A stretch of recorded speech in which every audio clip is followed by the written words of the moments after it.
Hey everybody, this is Mr. Ben here, and I want to share with you a classroom management strategy that I use in my room to help with student seating. Typically what happens in a lot of elementary classrooms is you see they'll write their names on the tables, or they have these special name strips that they'll lay down and tape over it with them.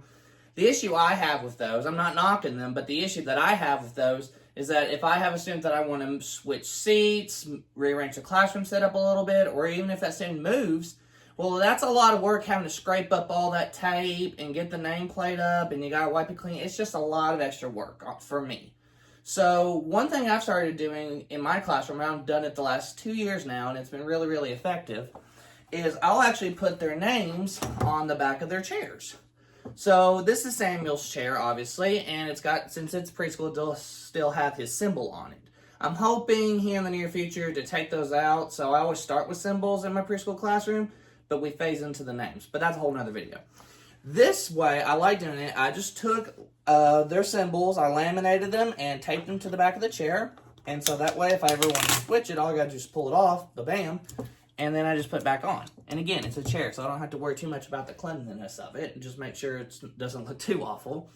But what I love about doing it this way is, like, let's say I want to switch Samuel and put him over there. Well, instead of having to scrape up the nameplate and do all that stuff, all I gotta do is just pick up the chair, put it over here where I want it, and then bring Jackson's and put his right here. Easy peasy. So that's what I do anytime that I want to switch up the placements, or let's say if you just want to do it for one day. Let's say you're doing a group activity and you need certain students here, certain students here. Well, rather than having to come up with special plates, all you gotta do is just pick up the chairs and put them based on where you want them to sit. So I really like it. I think it's easier. Like I said, it's easier just to pick up a chair and move it across the room or do something else with it, rather than just simply having to put a nameplate on it. It takes a lot of extra work on that part. So I think this is a pretty cool idea. You can, like I said, you can type it up and print it on a name strip. You can take your funky markers and write on the back of them there if you want to.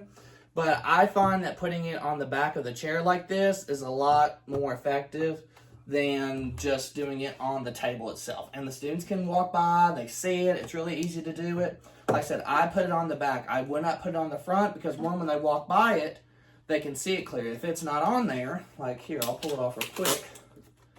If they just walk by it, they can't see it. They'd have to pull the chair out if it was on the front to see it. Plus, if they're sitting against it, they're going to rub it off, they're going to rip it, destroy it even. So I think it just works better if you just have it here on the back like this. And again, if I want to switch them back, all I got to do is just pick up the chairs. Boom.